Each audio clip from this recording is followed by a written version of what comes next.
वाहेगुरु जी का खालसा श्री वाहेगुरु जी की फतेह। गुरु की प्यारी साथ संगत जी, इस साखी में हम लेकर आए हैं सतगुरु श्री गुरु नानक देव जी महाराज और काकभूषुंड ऋषि की एक अद्भुत और ज्ञान देने वाली कथा।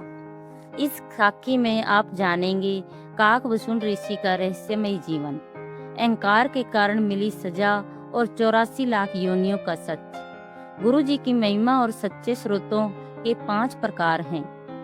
कैसे गुरु नानक देव जी ने उन्हें मुक्ति प्रदान की। यह साखी हमें सिखाती है कि गुरु का सम्मान करना कितना जरूरी है। अहंकार मनुष्य का सबसे बड़ा दुश्मन है। सच्चा ज्ञान वही है जो जीवन में उतरे। अगर आप भी सच्ची साखियां और गुरु जी की कथाएं सुनना पसंद करते हैं तो वीडियो को लाइक, शेयर और चैनल को सब्सक्राइब जरूर करें। संगत जी, आज की साखी प्रारंभ करते हैं। जब संसार का उद्धार करते हुए सतगुरु गुरु नानक देव जी सुमेर पर्वत से आगे बढ़ते हुए एक ऐसे स्थान पर पहुंचे जहां बहुत से विहंगम साधु रहते थे। यह विहंगम साधु वे होते हैं जो विवाह नहीं करते, जिन्हें गृहस्थ जीवन जीने की कोई इच्छा नहीं होती। उनके मन में न परिवार बसाने की चाह होती है और न ही सांसारिक बंधनों में पड़ने की। उन्हीं विहंगम साधुओं के बीच एक महान ऋषि बैठे थे। साध संगत जी, ये बहुत आश्चर्य की बात थी कि उनका शरीर कोए जैसा था। सभी उन्हें बड़े आदर से काकभूषुंड ऋषि जी कहकर पुकारते थे। बाकी साधु उनके चारों ओर बैठे थे और काकभूषुंड जी उन्हें कथा सुना रहे थे। उसी समय सतगुरु गुरु नानक देव जी महाराज वहां पहुंचे और एक ओर बैठकर सब कुछ ध्यान से देखने लगे। उनके साथ भाई मर्दाना जी और भाई बालाजी भी उपस्थित थे। जब काकभूषुंड जी ने अपनी कथा समाप्त की तो सभी ऋषियों ने उन्हें प्रणाम किया और अपने अपने स्थानों की ओर लौट गए। अब वहां केवल काकभूषुंड ऋषि ही रह गए, जो शांत होकर ध्यान में लीन हो गए। कुछ समय बाद सतगुरु जी ने भाई मर्दाना जी से कहा, मर्दाना, रबाब छेड़ो, वाणी आई है। गुरु जी का आदेश मानकर भाई मर्दाना जी ने रबाब बजाने शुरू किए। रबाब की मधुर धुन के साथ सतगुरु जी ने जब वाणी का गायन किया तो उनकी मधुर आवाज काकभूषुंड ऋषि के कानों में पहुंची। उस दिव्य स्वर को सुनकर काकभूषुंड ऋषि की बहुत ही अधिक आश्चर्यचकित हो गए, क्योंकि उन्होंने इतनी मधुर और आत्मा को छू लेने वाली आवाज पहले कभी नहीं सुनी थी।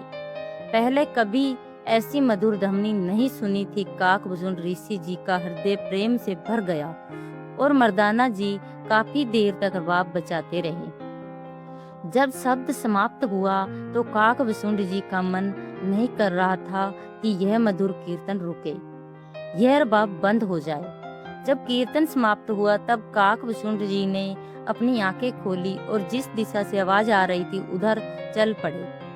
पास पहुंचकर उन्होंने भाई मर्दाना जी से पूछा, है महापुरुष, आप जो रबाब बजा रहे हैं और जो शब्द गा रहे हैं ये किसका है? काकभूषुंड जी ने बार बार यही प्रश्न पूछते रहे, क्योंकि उन्हें यह पता नहीं था कि स्वयं गुरु नानक देव जी उनके सामने विराजमान हैं।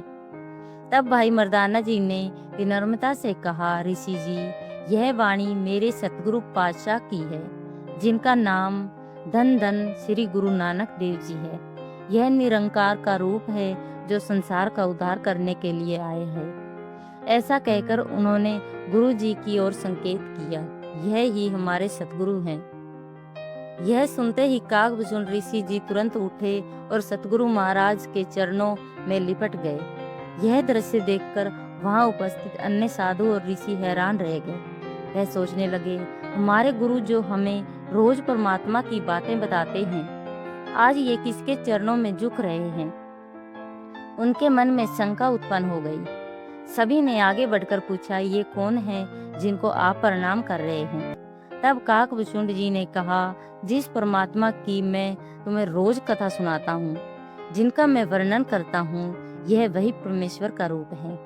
फिर काकभूषुंड जी ने गुरु महाराज से विनती की, है सतगुरु जी, मुझे पहले से ही अभ्यास था कि कलयुग में परमात्मा मानव रूप धारण करके आएंगे। जब धरती पर पाप बढ़ जाएंगे, मुझे यह भी ज्ञात था कि वे संसार का उद्धार करेंगे, लेकिन मेरे मन में एक इच्छा थी कि मैं उस परमात्मा के दर्शन कर सकूं।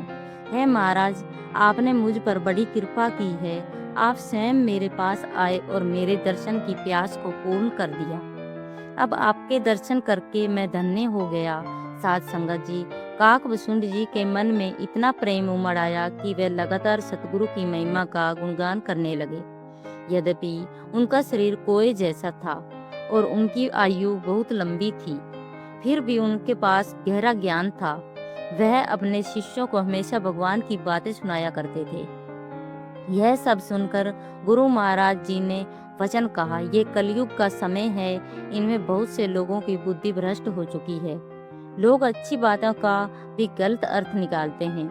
सब लोग मोह माया में फंसे हुए हैं और झूठी चीजों से प्रेम करते हैं। लोगों को यह समझ नहीं है कि सच्ची वस्तु तो नाम है।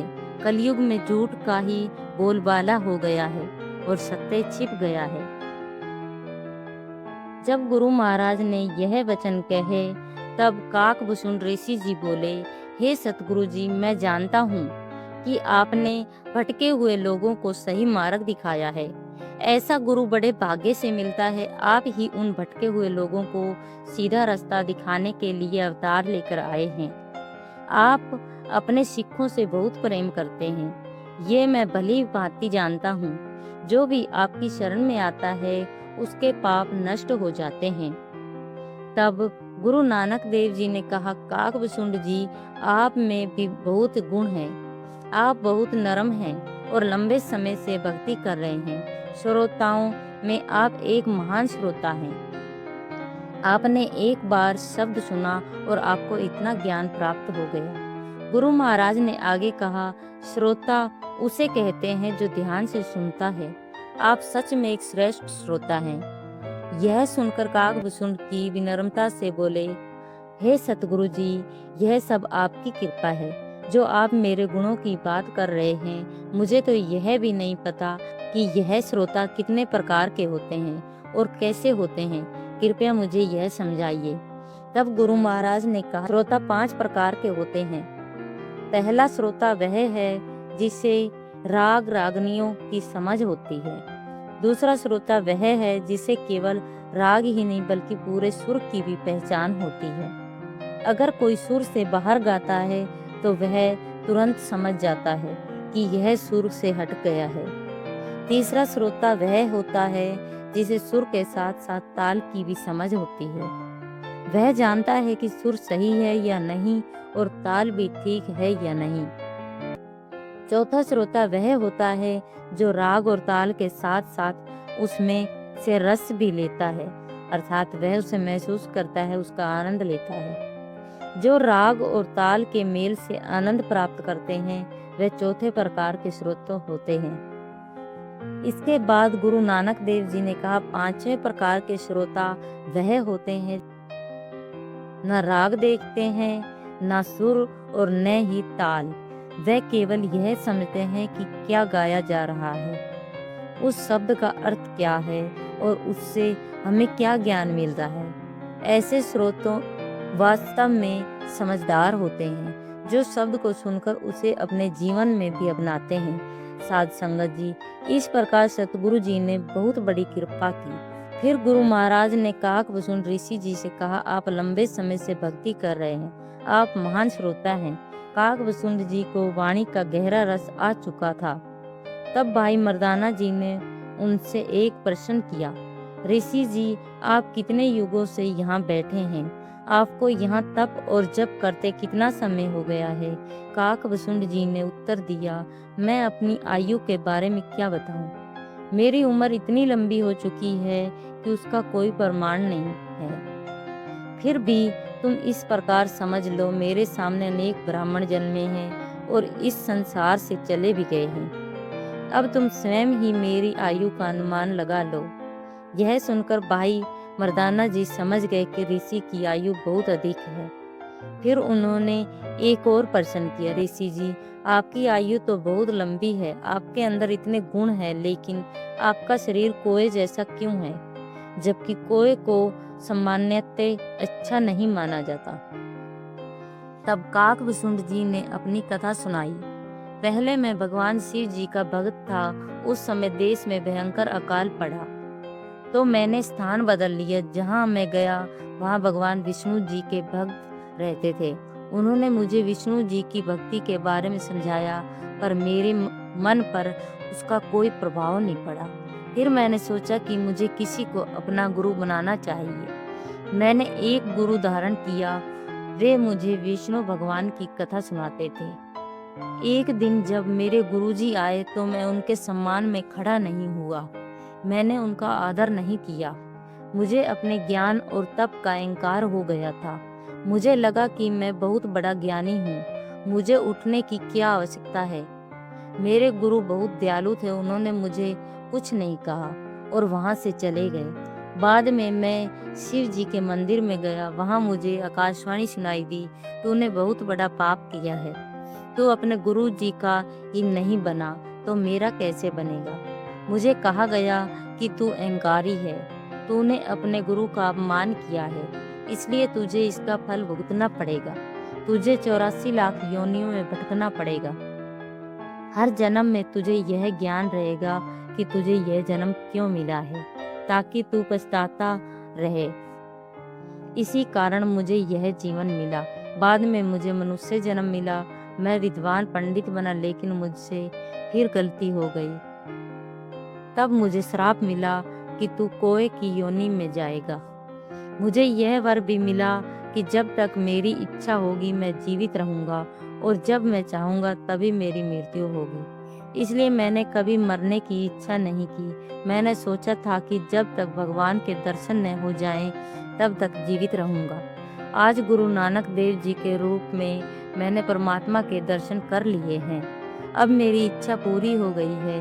इतना कहकर काकभूषुंड जी ने सतगुरु महाराज जी के चरणों में सिर रखकर और प्रार्थना की, ए महाराज, अब मुझे मुक्ति प्रदान करें।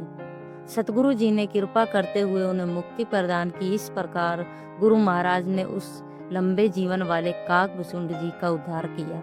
साध संगत जी, इस साखी से हमें बहुत सुंदर शिक्षा मिलती है कि जब मनुष्य गुरु के विमुख हो जाता है तो उसे अनेक योनियों के चक्कर में पड़ना पड़ता है। इसलिए हमेशा हमें बड़ों का सम्मान करना चाहिए, सतगुरु जी का आदर करना चाहिए। जिसके हृदय में वाणी के प्रति आदर नहीं है वह सच्चा सिख नहीं कहलाता। अंत में यही अरदास है, सतगुरु सच्चे पातशाह जी हमारी भूल चूक को क्षमा करें। वाहेगुरु जी का खालसा, श्री वाहेगुरु जी की फतेह।